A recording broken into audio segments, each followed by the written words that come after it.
Thank you so much for the wonderful introduction. I'm pleased all of you are minding the social distance and masks. That's a light contest.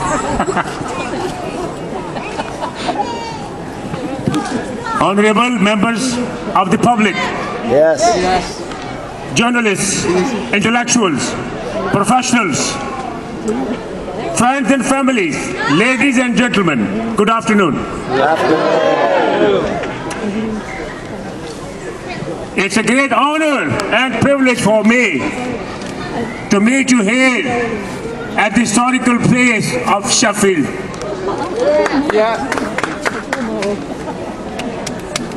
I would like to welcome you all who have been traveling from far and distance to join us at this magnificent get-together for the freedom. Without your support, this was not possible. And I have all regards for you who have been traveling from distances to meet up together. We're going to make a day. Our homes may be hundreds and thousands of miles away, but the cause is common. That's where we're standing today, for the freedom, for the liberty, for the livelihood, and regain our rights.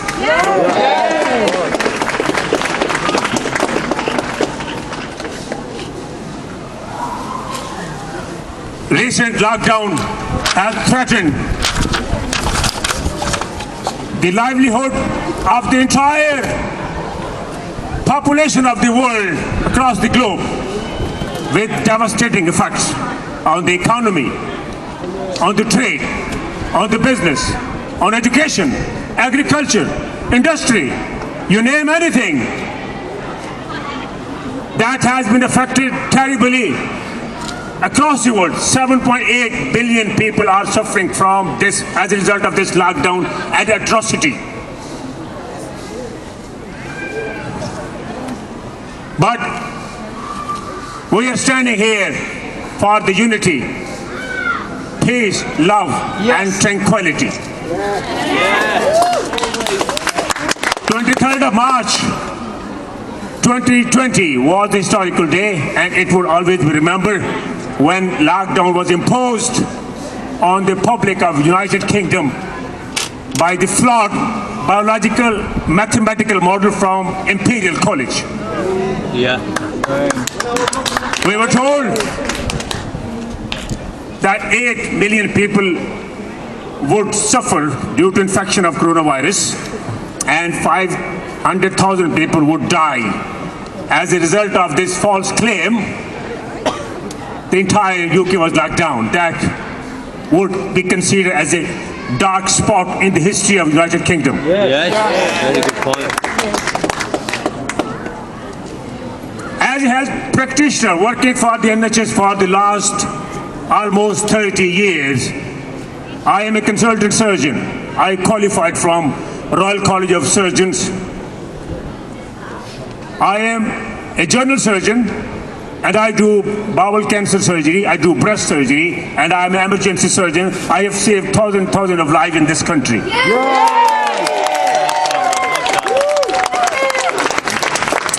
I was part of one of the NHS trust when the lockdown was imposed. I am the witness of the lockdown, atrocities of the public, loss of freedom and health services by the NHS towards the public. On 23rd of March, as per record says, there were 2.6 million people waiting for their investigation and treatment for the cancers. Now, the figures have gone over 4 million. And the waiting list was 3 million at that time, but now the waiting list of the patient for their surgery, their investigation and treatment has gone over 6 million. And the NHS has admitted this will take 10 years to clear the lot, which seems to be impossible unless the extraordinary measures for the people are in place to clear the lot. That's what we are standing for. That's our entire motive is here for the rights of the public, for the rights of the people who have been paying taxes, but their treatment has been banned, has not been seized off. The hospital admissions has been totally seized off during that time. Only emergency surgery was working. I was part of the surgical team, and I have been operating all the COVID-19 patients which came to me with a bowel dissection, and all the major surgical procedures have been carrying out and saved lives. I had unblemished record for 30 years over NHS. And I take care of my patients and look after them. I stand for the humanity. I never believe on going against the humanity. I believe on humanity and equality.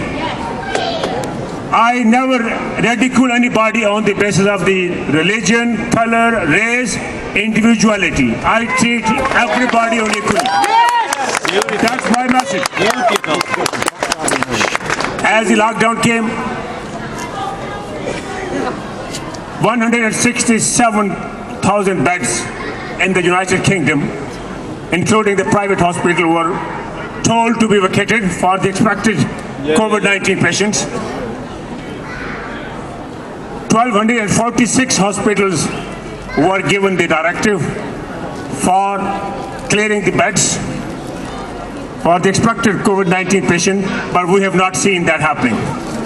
On that Imperial College biological mathematical model, the patient have been suffering because they were told not to come to the hospital. There was a slogan, stay home, protect NHS, save lives. Sick of We have been saving lives, but patients have not been going to the hospital. They have protected the NHS, which the right of the public has been compromised. So that's what we're standing for, the human rights and the public rights. Recently, I have seen a directive a couple of days ago from Department of Health and Social Care Services, released on 28th of August,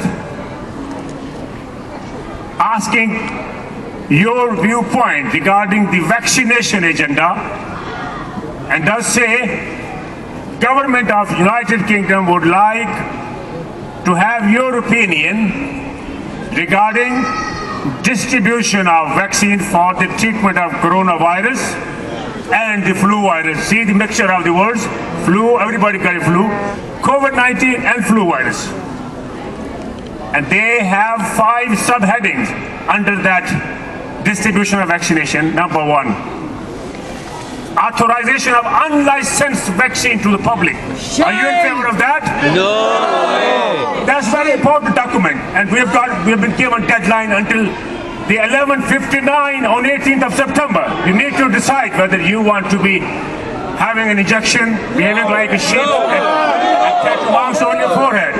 That was the first one, authorizing unlicensed vaccine to the public. 66 million people in the United Kingdom.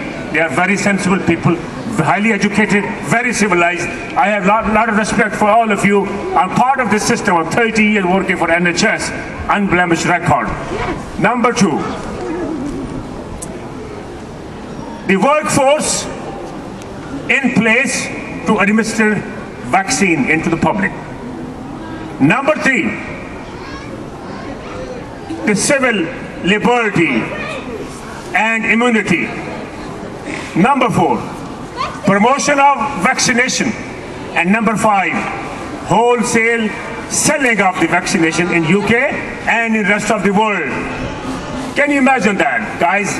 5-6 months ago, when I said all these possibilities are coming, you must have seen my videos in different languages. Was I right or wrong at that time? You were right. You were right. I said that's going to be implemented, forced vaccination, whether you like it or not. You got to stand against that atrocity and imposing Yes. a Consent.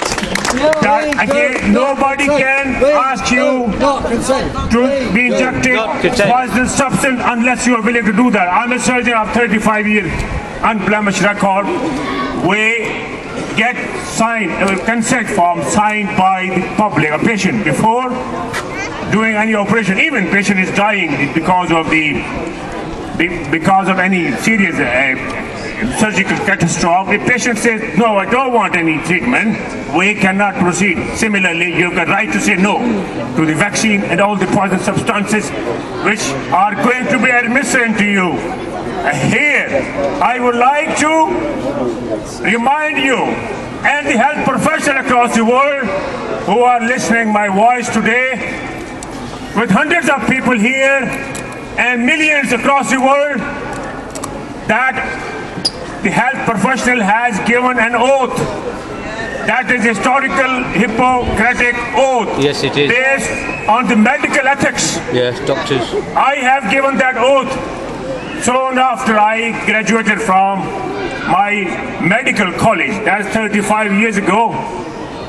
So I said, I will do no harm to the patients.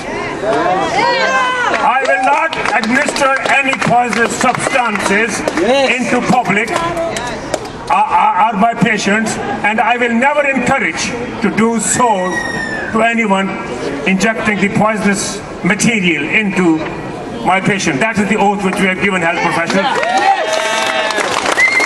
I know I must appreciate millions of doctors across the world. They are talking. They had a recent interview of 200 doctors from the United States of America. I was part of that. 600 doctors from Germany. And we have got a fair amount of doctors in the United Kingdom, and more are joining us. Just now you have listened Emmy's verdict here. I do second that verdict because I am part of that. I'm a surgeon. She is a recovery nurse, so we know what's happening inside. And since I've been working in that health system, I know because of that lockdown, 70 to 80% of the hospital beds were lying empty until today. I can witness as a part of the NHS that the imperial model was totally flawed and based on the influenza virus of the study of 14 years ago. But I must confess here that we will stand with the public, with the human rights, with the liberty. We promote freedom of speech, and we promote for health and safety. I said that by the end of April, exactly what I'm telling today, because I'm eyewitness for the atrocities happening in the health system and across the world, leading to devastating effect on the economy, on the education and the health services. I said exactly the same thing a few months ago. On 22nd of April, I was dismissed from the service. That was my fault, that I went to social media and expressed my viewpoint. Under Article 10 Human Rights Act, I can hold my opinion and I can express myself. That's why I did. I went to the YouTube. You're a brave doctor. Brave doctor. I was taken very seriously by my regulator, and they called a meeting and they summoned a letter to me that I need to appear in front of the Interim Order Tribunal of the General Medical Council, which is usually a last stage before they sanction anybody. Nobody told me before that is a serious issue. I still think about it could have been a better option in a respectful way to ask me to come round the table and have a talk and what exactly is required. Then I would have convinced them that this is what I'm feeling. But they went straight on the Interim Order Tribunal meeting, and they suspended me for 12 months. 1st of June, they suspended me for 12 months because of speaking the truth. They suspended me, but they could not silence me. They could not silence me, neither they will in future. So that is absolute unfair dismissal, and I have serious concern about the General Medical Council, its members, Interim Order Tribunal, who have been doing the same thing to a lot of the health professionals. And I've got documents with me. 400 doctors have suicided in UK in last 4 years, from 2014 to 2018.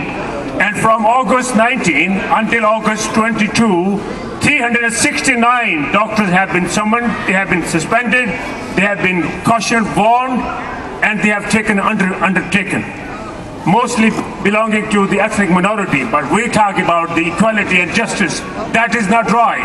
So I am standing for that. And General Medical Council document says they admitted that 111 doctors committed suicide from 2005 to 2013. That is the general medical statement. You should go home and please explore this when you on Google. Type it, how many doctors suicided in this in health services. They have been penalized. But I would say here, our greatest glory is not in never falling, but in rising every time we fall. Yes! And I must appreciate your kind love, dedication, sacrifice, and your time coming all the way Thank you. to join us. We made this day historical. Bit by bit makes a history. Yes, it is. And in conclusion, I would say that the lockdown is totally unnecessary. Because there's more damage, more people have died because of lockdown rather than the coronavirus, having mortality of 0.03 to 0.25%, as described by all the epidemiologists. What were you doing in lockdown for? And what were you planning for? Vaccination when already the virus has died down? And there's only a fraction of virus. We do understand the virus exists, but it's not the way you have been trying to orchestrate. True. We're not saying that virus is a hoax. Virus does present, as the scientific evidence say, but coronavirus is part of our body. It's a host. Yeah. And there are millions of strains of coronavirus across in the environment before it came to the knowledge of the mainstream media and the government. And the RT-PCR test designed by Carrie Mullis in 1985, who got the Nobel Prize in 1993, said that this test can be used for the microorganism. On that basis, he got the Nobel Prize. But his test has been used, but only thing is, there's only 50 to 60% sensitivity of this test. The accuracy is 50 to 60%, but 90% people would be positive. But doesn't mean that they need admission, or they should be out of work, or they are the source of infection to the other. Certainly not. Test positive doesn't mean the infection. The definition of infection is presence of the microorganism with the sign and symptom. And the clinical manifestation, which include cough, fever, sweating, and even worse than pneumonia, and that is kind of a symptom. But anybody in this crowd, for example, 200 people standing here, if we test RT-PCR positive and say 30, 40, 60 people come back positive, doesn't mean that they need to be admitted into the hospital. That is just a test. And as I said, 90% people will have test positive, but doesn't mean that they are infected. So please clarify your mind from this. Do your work as normal. And we are against lockdown. We don't want a vaccine. Say no to this document. You can explore that on the government website. I have tried to circulate this document to everybody. So you should know your steps before it's too late. I am standing with you. All the professionals standing with you. You should be able to understand what's going on. It's not just a virus. Virus is a tiny, big, invisible enemy. We're not going to be frightened by the virus itself. Thank you! With all that, I want to again thank you very much. And very kind of you to come all the way to participate with us. Is there any question I would like to answer to the public? As I'm a health professional with long-standing experience, you might still have some questions, doubt, or anything I could explain. Yes, big question. WHO changed definition of pandemic from actual sick cases, dead people, to amount of infection. From doctor's perspective, can you understand? Can you explain us so we can understand what should be definition of pandemic, genuine situation? Good question. It is a very good question, actually. There are two things. One is epidemic. When it arises, suppose in Sheffield, there is epidemic. Some disease arises here. That's epidemic. When it's pandemic, means it's uncontrollable, it's not treatable, and it involves the rest of the world. The WHO actually declared this coronavirus, which was detected by Chinese and by end of December, and they actually called that time it's a COVID. No, sorry, it's a SARS 219, and then it was SARS COVID, and then the WHO actually named it as COVID-19. That was on 11th of March. But they said it's pandemic. But you can see, I can tell you that this is not a pandemic. It has been made look like a pandemic. Remember that. There are a lot of countries which never had this incident, like North Korea, Vietnam, Kazakhstan, Turkmenistan. And in many countries, the lockdown has not been in place, like in Sweden, Denmark, Norway, Vietnam, South Korea, North Korea, and a lot of countries. And they have done better than the lockdown actually. And the government of UK has actually admitted the countries who have not done lockdown have done much better compared to the United Kingdom. So with this, I have got my respectable, honorable friend, P.S. Corbyn, whose dedication is always highly appreciated. And he's been traveling across the world, across the country, from one place to another. I really have a lot of regard for P. Corbyn. Thank you very much, Dr. Adil. Yes, Dr. Adil! Yes, after he spoke, I thought, remember, in Trafalgar Square we pledged support from the movement for all medical workers who are victimised for defending the people against the lockdown lies. So we want to repeat that here. We will defend all victimised health workers who are fighting for the truth. Yes! And the way forward, of course, is come to London in massive numbers on the 26th of September. And some people have asked me what am I doing on the 19th, because there's other things maybe happening on the 19th. On the 19th of September I'm going to be at a mass rally in Portsmouth, which is, you notice, very near to the Isle of Wight. So, just a piece of information. But you see, on the 19th we want to have rallies in towns all over the country to fight against the new normal and build for a mass rally like we've never seen before on September the 26th in London. Thank you. Thank you, Piers. Thank you. Dr. Adil. Hey! Thanks to all the speakers today. We're going to have a little 2-minute break now, and then we're going to go on a march. So, Amy's going to lead it. I think you all know who Amy is now with the megaphones. All I would suggest is when we're doing the march, keep it tight. Some people are going to stay here, I'm going to stay here. But just let's keep it tight and keep it together, okay? Okay, thanks everybody, thank you. I don't know. Amy's going to lead.